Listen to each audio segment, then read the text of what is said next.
우리 함께 인사하겠습니다. 잘 나오셨습니다. 성도님이 계셔서 든든합니다. 사랑하고 축복합니다. 네, 감사합니다. 오늘 선교기도, 오늘 선교기도에 우리가 첫 시간입니다. 그래서 오늘 창세기부터 우리가 말씀을 함께 나누어 보려고 하는데요. 구약성경, 신약성경 할 것 없이 선교의 귀한 말씀들이 있습니다. 그래서 한 달에 한 번 우리가 마지막 주 금요일에는 우리 선교사님들 기도 제목 가지고 함께 기도하려고 하는데요. 우리가 말씀 나누고 이제 기도하게 될 텐데요. 오늘 선교기도 첫 번째 시간으로 온 세상을 향한 하나님의 선교 명령이라는 제목으로 함께 말씀의 은혜를 나누고자 합니다. 우리에게는 잘 알려지지 않고 있는 19세기의 선교사였던 존 게띠라고 하는 캐나다의 한 청년 선교사가 있었습니다. 그는 당시에 미지의 섬이었던 뉴 헤브리디즈라는 섬에 복음을 전하라라는 하나님의 명령을 듣게 되었습니다. 여러분 세계 지도를 보시면 캐나다 이 북미 지역에 보시면 이 양쪽 이 바다에 섬들이 굉장히 많이 있다는 것을 발견하실 수가 있어요. 지금도 캐나다에 계시는 제가 아는 목사님은 캐나다 이 섬에 있는 원주민들, 여전히 예수님 믿지 않고 사는 그런 원주민들을 향해서 복음을 전하시는 목사님 또 선교사님도 제가 잘 알고 있는데요. 이 존 게띠라고 하는 한 청년이 그 섬 깊은 구석에 있는 그 섬에 하나님께서 복음을 전하라라는 명령을 주셔서 아멘 하고 그 섬에 이제 가서 복음을 전하기로 마음을 먹게 되었습니다.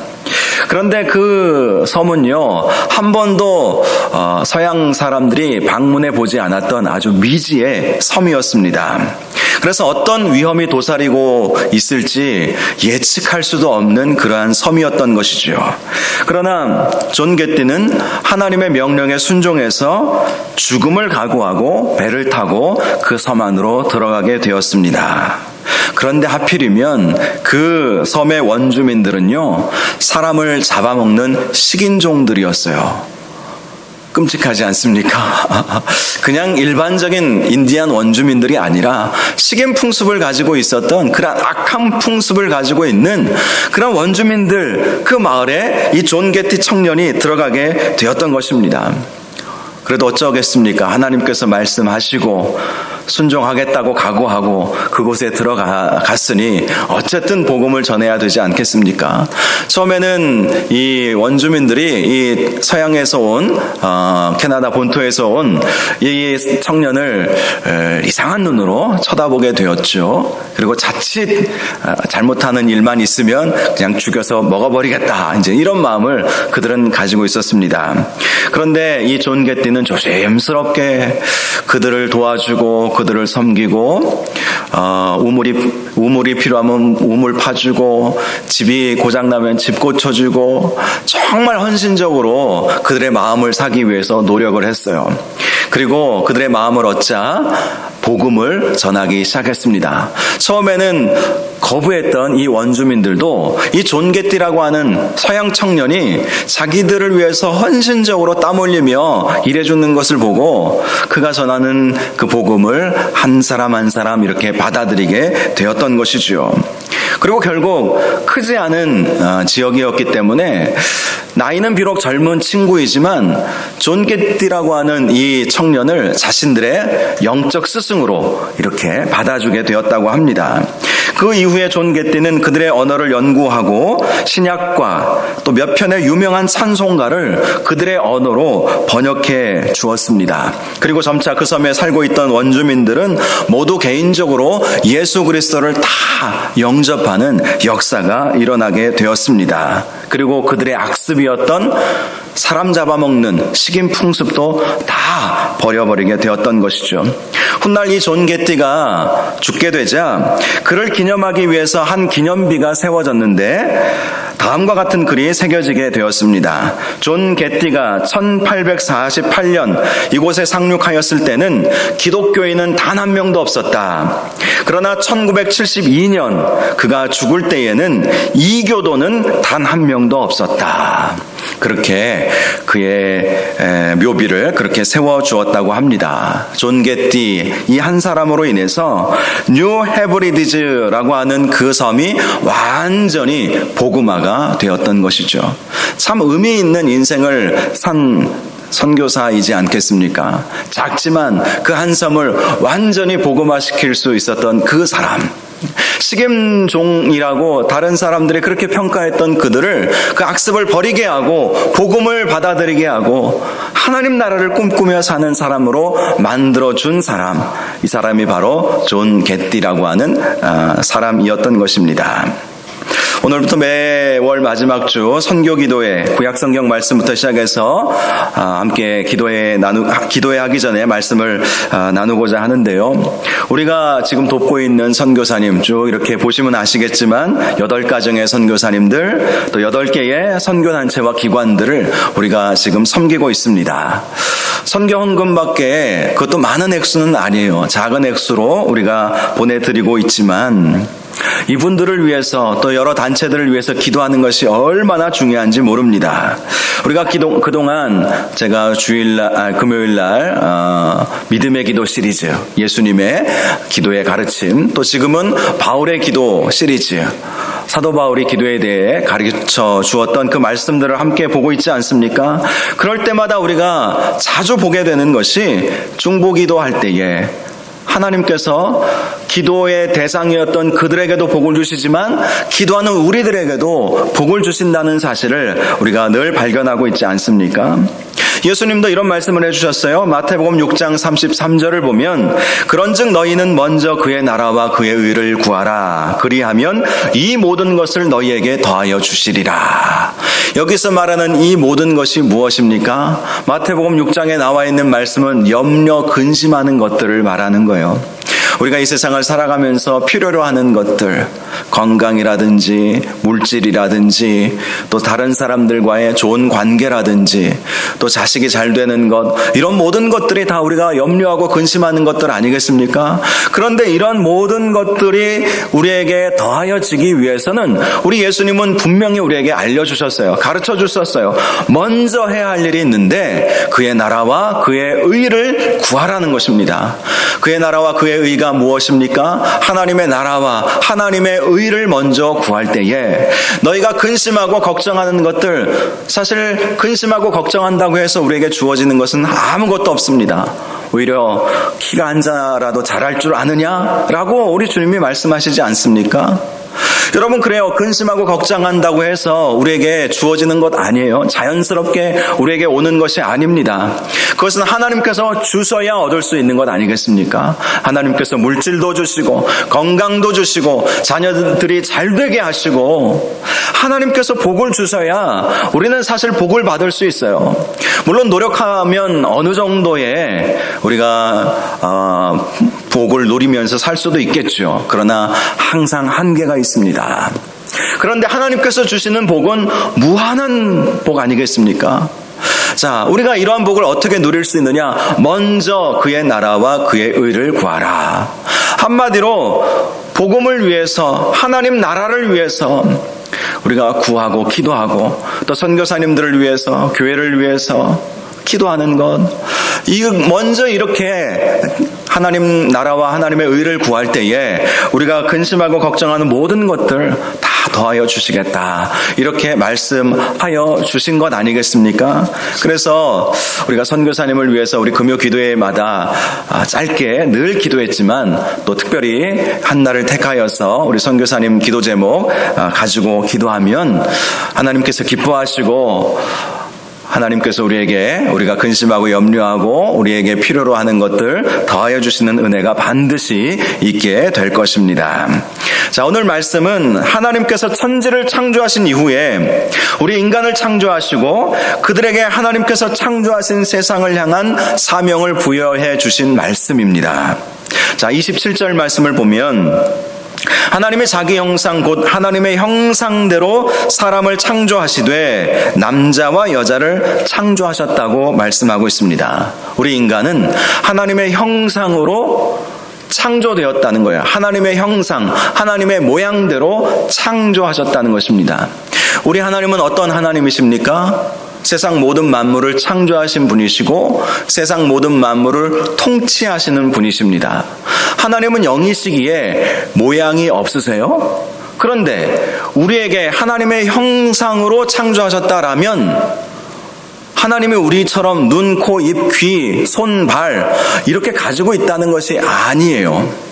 자, 하나님의 형상대로 우리를 창조하셨다. 그렇다면 그 하나님의 형상은 무엇인가? 제가 설교를 원고 다 쓰고 나서 오늘 아침에 제 친구 목사님이 총신신대원의 박철현 교수라는 분이 계세요. 저는 누군지 몰라요. 저보다 연배가 낮은지 높은지, 저도 벌써 신대원 다니고 졸업한 지가 20년이 훨씬 넘었기 때문에 제가 공부했을 때 교수님들은 다 은퇴를 했어요. 근데 그 박철현 교수님이라는 분이 우리하고는 교단은 달라요. 고신교단이 있죠. 고신교단의 신학대학원이 천안에 고려신학대학원이라고 있습니다.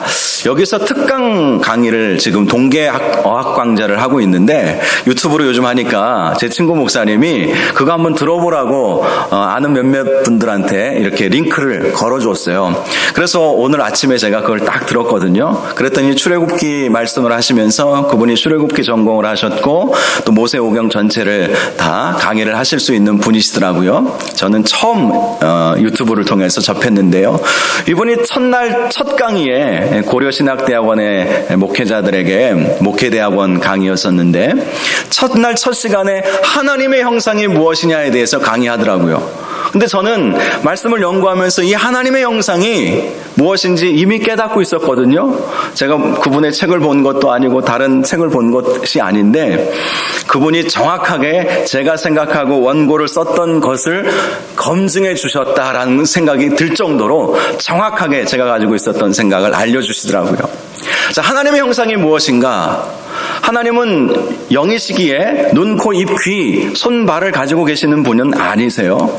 그렇다면 하나님의 형상대로 우리가 창조함을 받았는데 그 하나님의 형상은 무엇인가? 그것은 하나님의 통치권을 말하는 것이다. 하나님이 이 세상을 창조하시고 세상 모든 만물을 주관하시는 분 아니십니까? 바로 그 하나님의 형상, 하나님의 모양이라고 하는 것은 하나님께서 이 세상을 다스리시는 그 통치 권한을 말하는 거예요. 그래서 우리 인간을 하나님의 형상대로 창조하셨다는 것은 우리 인간을 하나님의 대리자, 이 세상을 향한 하나님의 대리자로 하나님께서 우리를 삼아 주셨다는 것입니다. 첫 인간 아담과 하와에게 이 세상 모든 만물을 하나님을 대신해서 하나님이 가지고 계신 형상, 즉 세상 모든 만물의 주인이시고 세상 모든 만물을 다스리시고 통치하시는 그 하나님의 권세를 우리 사람에게 부어주셨다는 거예요. 그래서 우리 인간은요, 만물의 영장이라고 하기도 하지만 정말 대단한 존재입니다. 타락하기 이전에, 타락 이후에는 그 하나님의 통치권을 손상받게 되었죠. 그런데 본래 우리 인간은 하나님께서 하나님을 닮아서 이 세상 모든 만물을 다스리고 통치할 수 있는 권한을 주셨다는 거예요. 비록 타락이 우리 가운데 왔지만 그러나 그 하나님이 가지고 계시는 그 목적은 변하지 않습니다. 이 세상을 향해서 하나님의 형상으로 우리를 지으신 이유는 이 세상 모든 만물을 하나님의 마음으로 다스리고 통치하고 보존하라는 그러한 명령을 우리에게 주셨다는 것입니다. 이 거대한 자연과 또 세상 만물 앞에서 우리 인간은 한없이 작아집니다. 이번 코로나19 바이러스를 겪으면서도 그 눈에 보이지도 않는 그 바이러스, 그것 때문에 온 세상이 지금 벌벌 떨고 있지 않습니까? 언제 끝날 기미도 보이지 않아요. 오늘은 16,000명이 나왔다고 하죠. 오미크론 변이 바이러스는 전파력이 더 많기 때문에 급속도로 이제 구정 명절 끝나면 2만 명, 3만 명 이상 나올 거라고 합니다. 물론 치명률이 굉장히 낮아서 독감 수준도 안 된다는 이야기가 있어서 그래도 감사하지만 기저질환이 있으신 분들은 사실은 아무리 약해도 조심해야 돼요. 왜 그렇죠? 기저질환이 있으신 분들은 실제로 감기만 걸려도 사실 위험하지 않습니까? 독감이나 독한 감기 수준이라 할지라도 기저질환이 있으신 분들은 조심할 수밖에 없는 그런 상황 아니겠어요? 위대한 자연 앞에서 우리 인간이 사실 위축되는 것은 당연하지만 그러나 하나님은 우리 인간을 그렇게 만들지 않으셨다는 거예요. 세상 모든 만물을 다스리도록 하나님의 형상으로 하나님의 통치 권한을 가지고 세상을 향해 나아가도록 하나님께서 우리를 그렇게 만드셨다는 것입니다. 그래서 28절에 이렇게 말씀하고 있는 것 아닙니까? 하나님이 그들에게 복을 주시며, 여기서 말하는 그들은 사람을 말하는 것이죠.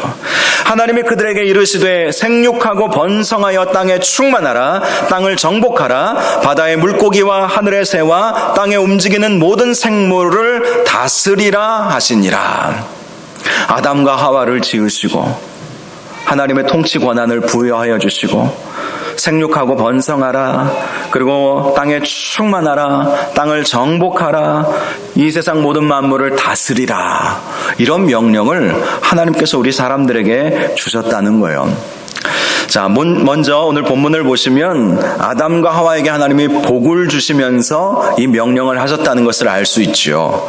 어떤 복일까요? 사람들에게 있어서 가장 중요한 복 두 가지 복이라고 저는 생각합니다. 물론 더 큰 복들도 있지만 가장 중요한 복은 지혜의 복이죠. 지혜. 이성과 판단할 수 있는 그러한 복을 말하는 것입니다. 생각할 수 있는 복을 주신 것이죠. 하나님의 대리자로 하나님께서 사람을 세우셨기 때문에 통치자는요, 지혜로워야 돼요. 지혜가 있어야 되지 않습니까? 그래서 이번 대선도 누가 과연 지혜 있는 사람인가 잘 분별하셔서 투표하세요. 누가 분별력 있는 사람인가, 지혜가 있어야 되거든요. 아담이 얼마나 지혜로웠는지 아십니까?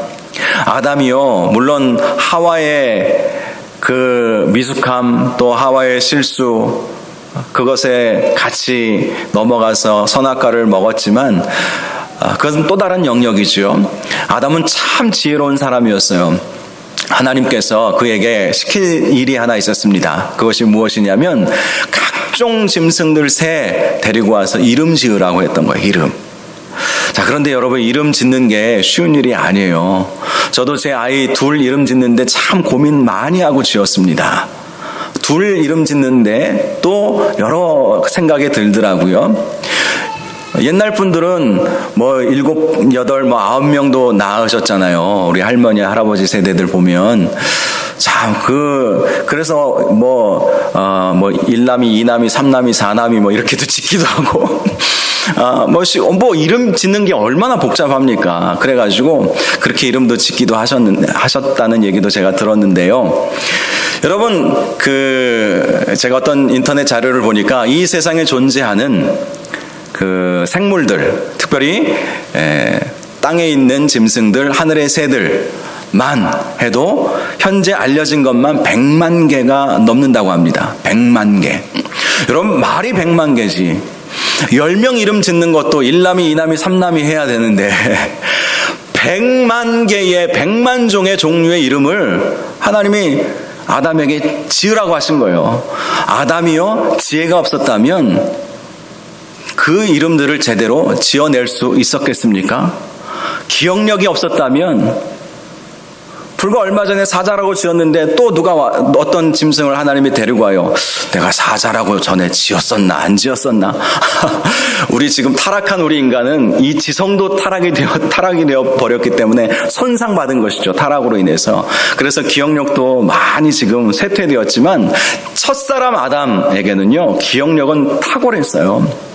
그리고 뭐 언어 감각이라든지 어휘력이라든지 이런 것들은 정말 타의 추종을 불허할 정도로, 아니 100만 개가 넘는 종류가 있으니 그걸 다 이름을, 물론 100만 개가 아닐 수도 있어요. 고대 문헌을 보니까 뭐 한 4,000년, 5,000년 전에 어떤 문헌을 보니까 뭐 7,500종으로 그들은 봤더라고요. 이제 동물이나 새나 7,500 정도 그렇게 봤어요. 7,500개 이름 짓는 것도 사실은 쉬운 일 아니에요. 100만 개는 목사님 너무 좀 과하게 말씀하시는 것 아닙니까? 그리고 당시에 그렇게 100만 종이나 어디 있었겠습니까? 생각하실 수 있다면 정말 최소로 잡아서 7,500종이라고 해도 7,500개의 이름을 한 사람이 그렇게 짓는 거 쉬운 줄 아시겠어요? 아십니까? 절대 그렇지 않아요. 첫사람 아담에게, 하와에게는 하나님이 무한한 지혜를 주셨어요. 지혜의 복을 주셨다는 거예요. 두 번째 복을 생각해 보자면 건강의 복입니다. 땅을 정복하고 땅에 충만하기 위해서는 온 세상으로 나아가야 되지 않겠습니까? 에덴 동산은 그들의 집이었고 온 지구를 향해서 나아가야 되는 사명이 아담과 하와에게 있었는데, 그렇게 온 세상을 향해 나아가려면 건강이 있어야 나아가지요. 사실 여러분, 첫사람 아담 하와는 죽지 않게 만들어진 것 아십니까? 죽지 않도록 지어진 존재가 사람이에요. 영원토록 하나님과 함께 살도록 그렇게 만들어졌습니다.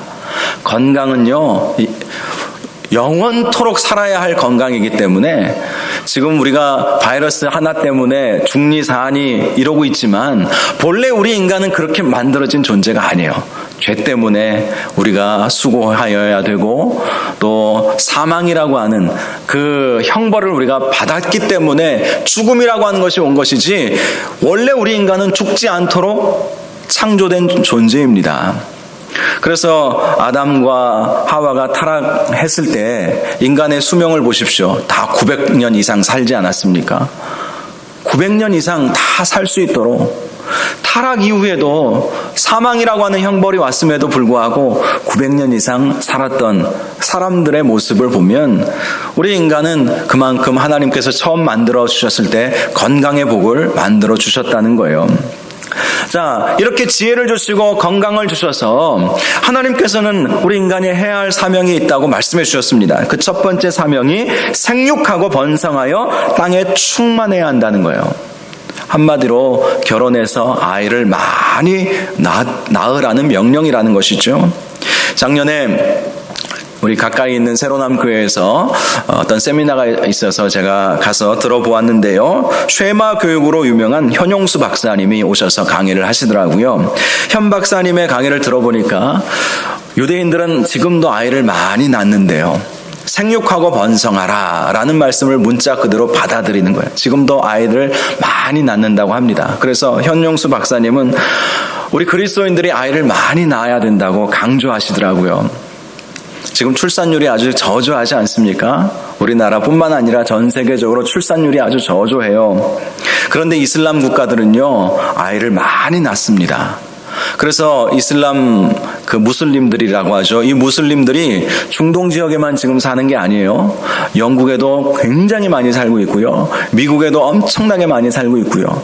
우리나라에도 엄청나게 많이 살고 있는지 아십니까? 무슬림들이 다 외국인 노동자로 한국에 많이 들어와 있어요. 여러분 모르시죠? 이슬람 사원이 각 동네 곳곳마다 차려져 있습니다. 우리 대전에서는 제가 어디 있는지는 보지 못했지만 찾으면 찾을 수 있어요. 예전에는 제가 살았던 한남동에, 이태원 한남동 경계에 이슬람 사원, 큰 이슬람 사원이 있었거든요. 저는 한 번씩 놀러 가서 이슬람 사원이 어떻게 생겼는지 알아요. 중동에 가보지 않아도 거기 가서 놀았기 때문에 저는 어렸을 때 봐서 알고 있어요. 그런데 그런 사원들이 지금은 곳곳에, 전국의 곳곳에 우리나라에 세워져 있어요. 그래도 우리는 외국인에 대해서 약간의 거리감을 두기 때문에 좀 덜하지만 유럽이나 우리나라, 미국은요, 곳곳에 이슬람 사원이 세워져 있고요. 기독교인들이 줄어들고 또 기독교인들은 아이를 낳지 않으니까 점점 예수 믿는 사람들이 다 줄어드니까 교회가 운영하기가 어려워서 이제 그 부동산 시장에 내어놓으면 가장 먼저 사는 사람들이 무슬림들이에요. 그들이 사서 그들의 사원으로 바꾸어버리는 것이죠. 왜 이런 일들이 벌어집니까? 무슬림들은요, 아이를 많이 낳아요. 많이 낳아요. 사실 하나님은 우리가 결혼해서 자녀를 많이 낳으라고 그렇게 말씀하여 주셨습니다. 물론 아이 낳고 기른다는 것이 쉬운 일은 아니에요. 저도 두 아이 양육하고 이제 많이 컸지만 정말 쉬운 일이 아니고 돈도 부지기수로 들어갑니다. 그래서 더 아이 낳고 키우는 것이 어려운지 모르겠지만 그래도 우리 그리스도인들은 생육하고 번성하여 땅에 충만하라. 이것이 기본 하나님의 명령이었다는 것. 그것을 우리가 기억을 할 필요가 있습니다. 두 번째 명령은요, 땅을 정복하라는 것이었어요. 땅을 정복하라. 이 정복하라라는 뜻은요, 원어적 의미로는 발로 밟다라는 뜻을 가지고 있습니다. 짓밟다가 아니라 하나님의 자녀가 하나님의 통치권을 가지고 세상 끝으로 나아가서 발로 밟으면서 세상으로 나아가라는 그런 의미를 가지고 있습니다. 전쟁의 개념이 아니에요. 정복하면 정복전쟁, 어떤 피해 혁명, 그리고 총칼로 싸워서 이렇게 정복하는 것을 주로 생각하기 쉬운데 하나님께서 말씀하신 정복의 개념은 땅을 밟으라는 거예요.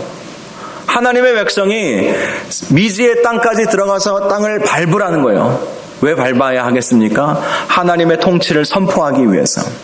하나님은 세상 모든 만물을 창조하셨기 때문에 우리 인간이 세상 곳곳으로 들어가서 하나님의 통치권을 가지고 하나님의 대리 통치자로 땅을 잘 보존하고 관리하라는 그러한 의미인 것이죠. 자, 셋째로는요, 하나님께서 세상 모든 만물을 다스리라 이렇게 말씀을 하셨다는 거예요. 다스린다는 것은 관리에 책임이 있다는 것이죠. 원래 이 다스림의 권한은 하나님께 있는 것이죠. 그런데 하나님은 우리에게 다스림의 그 권한을 위임하여 주신 것입니다. 대리 통치자로 하나님께서 그렇게 해주신 거예요. 우리가 읽지 않았지만 1장 26절에 우리의 형상을 따라 우리의 모양대로 우리가 사람을 만들고 그들로 바다의 물고기와 하늘의 새와 가축과 온 땅과 땅에 기는 모든 것을 다스리게 하자. 다스리도록 하나님께서는 우리에게 명령을 하셨다는 것입니다. 자, 그런데 인간의 타락으로 인해서 이 다스림도 사실 하나님의 마음으로 선하게 다스려야 합니다. 그런데 이 정복 개념도 그렇고요, 다스림의 개념도 그렇고 우리 인간이 타락함으로 인해서 파괴를 일삼게 되었죠. 사실 다스리라라는 이 말은 하나님의 마음으로 하나님께서 완벽하게 세상 모든 만물을 창조하셨기 때문에 잘 보존하기만 하면 돼요, 사실은. 그런데 우리 인간은 어떻게 했습니까? 무분별한 개발 정책으로 인해서 지금 이 온 땅이 지금 몸살을 앓고 있지 않습니까? 그래도 최근에는 뭐 탄소 제로 뭐 이런 이야기도 하고 나오더라고요. 그게 이제 사실은 다 환경에 관련된 일인데 우리 그리스도인 하나님의 자녀는 이 세상 모든 만물을 잘 가꾸고 아끼고 보존해야 할 사명이 있어요. 제가 오늘 이 본문 말씀을 통해서 그러면 목사님 이게 무슨 선교와 관련이 있습니까? 이렇게 질문하실 수도 있는데 이 본문의 말씀이 하나님께서 우리 인류를 향해서 내리신 문화명령으로 그렇게 말합니다. 문화명령. 세상 모든 만물을 향해서 우리가 나아가는 것, 그들을 이 세상 모든 만물을 잘 지키고 보존하고 다스리는 것, 사탄 권세가 파괴하지 못하도록 막는 역할이 우리에게 있다는 것을 말씀해 줍니다. 결국 이 말씀이 선교적인 이유는 땅끝으로 나아가라고 말씀하셨기 때문이에요. 세상 모든 이 세상으로 나아가서 하나님 통치의 그 권한을 가지고 땅을 밟고 땅을 다스리고 정복해야 할 책임이 우리에게 있다는 것이죠. 자, 오늘날에 이 세상 공중권세 잡은 자가 있죠. 악한 마귀입니다. 그래서 우리는 이 오늘 본문의 이 하나님의 말씀이 오늘날에도 우리에게 주시는 말씀으로 받아야 하는 것입니다. 여전히 악한 마귀가 이 세상을 자기의 세상인 양 통치하고 있고, 세상을 썩어 문드러지게 만들고 사람들을 악하게 만들어서 하나님께서 창조하신 이 땅을 파괴시키고 있는 그 현장, 우리가 그것을 보고 있지 않습니까? 그래서 우리가 하나님의 자녀로 하나님의 통치권을 부여받아서 세상으로 나아가서 하나님 나라를 선포하고 세상을 다스리고 세상을 보존하는 일들을 우리가 감당해야 한다는 것입니다. 창세기 1장부터 선교 명령이 사실은 우리에게 주어진 것입니다. 선교 명령을 마태복음 마지막, 요한복음 이렇게 신약성경에 예수님께서 마지막에 우리 제자들에게 주신 말씀으로 생각할 수가 없다는 것이죠. 창세기에 나와 있는 천지창조의 때부터 우리 인간에게 하나님께서 주신 것은 세상 모든 만물에게로, 세상 땅끝으로 나아가라고 하시는 선교 명령이 주어졌다는 것입니다. 우리 사람에게. 하나님의 자녀라면 이 생육하고 번성하여 땅에 충만하고 땅을 정복하고 땅을 다스려야 할 책임이 우리 가운데 있다는 것입니다. 그래서 하나님을 믿는 저와 여러분이 세상을 향해서 나아가야 하는 것입니다. 또 우리가 직접 나아가지 못한다 할지라도 세상 땅끝으로 나아가 계시는 우리 선교사님들을 위해서 물심양면으로 돕고 함께 이 사명, 생육하고 번성하고 땅에 충만하고 땅을 정복하고 땅을 다스리는 이 사명을 우리가 함께 감당해야 하는 것입니다. 사실 우리는 흩어져야 할 명령이 있어요.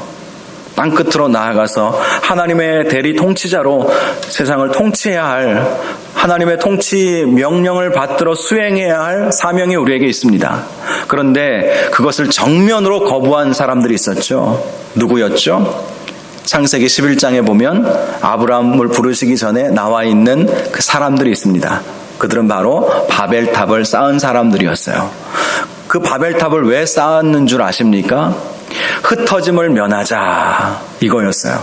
하나님은 흩어지라고 했는데 흩어짐을 면하기 위해서 탑을 하늘 꼭대기까지 쌓아서 우리가 하나님과 같은 능력이 있는 사람이다, 우리는 하나님의 말씀을 들을 필요가 없다, 정면으로 반대한 사람들이 바로 바벨탑을 쌓은 사람들이었다는 거예요. 여러분, 만약에 우리에게 주어진 이 선교의 명령, 흩어져서 땅끝으로 나아가서 주의 복음을 전하고 하나님 나라를 선포하는 이 명령을 감당하지 않는다면 또 다른 바벨탑을 쌓는 것입니다. 바벨탑을 쌓는 것은 하나님이 원하시는 일이 결코 아니지요. 우리가 복음을 들고 세상 땅끝으로 나아가서 하나님의 대리 통치자로서 하나님은 우리에게 능력을 부여해 주셨죠. 성령이 우리에게 임하시면 너희가 권능을 받고, 그 권능이 통치권을 말하는 건 아니겠습니까? 하나님의 자녀에게 주어지는 그 통치권, 우리에게는 능력이 있어요. 우리는 타락한 아담과 하와와는 다릅니다. 왜죠? 예수 그리스도의 능력과 예수 그리스도의 그 보혈의 피로 말미암아 새로워졌기 때문이죠. 회복되었기 때문에 회복된 하나님의 자녀는 아담과 하와에게 처음 주셨던 그 명령이 그대로 주어지는 거예요. 그래서 우리가 땅에 충만하고 땅을 다스리고 땅을 정복하는 것, 땅으로 나아가는 것, 아직도 주님을 알지 못하는 사람들에게 나아가는 것이 우리에게 주어진 명령인 것입니다. 사랑하는 여러분, 선교는 선택이 아닙니다. 선택 사항이 아니에요. 해도 되고 안 해도 되는 일이 아닙니다. 선교는 하나님의 명령이고 우리는 그 명령에 순종해야 할 의무와 책임만 있을 뿐입니다. 그렇다고 우리가 다 선교지 나갈 수는 없어요. 그래서 또 우리가 대신 선교사님들을 보내고 그분들을 위해서 기도하고 우리가 그분들을 후원하고 함께 협력해서 선교하는 것이죠. 또 그러다가 하나님께서 감동 주시면 또 선교사로 나가기도 하고, 제가 전에 섬겼던 교회는 선교에 대해서 많은 관심을 가진 분들이 많으셔가지고요. 은퇴 이후에 선교지로 나가시는 분들 참 많이 봤습니다. 그래서 그분들을 대상으로 시니어 선교학교도 만들어서 훈련해서 이렇게 보내기도 했는데요. 어떤 분은 은행 지점장 하시고, 우리 교회도는 은행 지점장 하셨던 집사님도 계시지만, 은행 지점장 하시고 은퇴하시고 그리고 선교지 나가신 분도 계시고요. 태국에서 열심히 하세요. 지금도 한 10년 되셨을 거예요. 열심히 하고 계시고, 어떤 분은 대학 교수 은퇴하시고 연변에 과기대 있죠. 연변 과기대 가서 이제 북한에서 온 아이들, 또 중국 조선족 아이들 가르치고 복음 전하고 공동체 만들어서 성경 공부하고 제자 훈련하고, 교수님 출신 중에 어떤 제가 아는 분은 한전 근무하시고 은퇴하시고 또 선교지 나가시는 분도 계시고, 대기업 출신 분도 은퇴하시고, 보통 60세 은퇴하시니까 그 이후에 선교지 나가겠다고 하신 분들이 너무 많아가지고 그냥 보낼 수는 없고 철저하게 훈련해서 사실 가야 되니까 그렇게 훈련해서 보내드리고 그렇게 했습니다. 참 의미 있는 일이라고 봅니다. 물론 그렇게 다 하라는 것은 아니지만 선교에 관심 갖고 땅끝으로 흩어져서 하나님의 대리 통치자로서의 사명을 감당해야 하는 것은 하나님께서 우리에게 주신 명령이라는 사실을 꼭 기억하시고, 선교 명령은 우리 모두에게 주어진 명령임을 기억하시고 땅끝까지 복음 전하는 저와 여러분들 될 수 있기를 주님의 이름으로 축원합니다. 이 시간 우리 기도 제목 보면서 함께 기도하고, 이 기도가 끝나면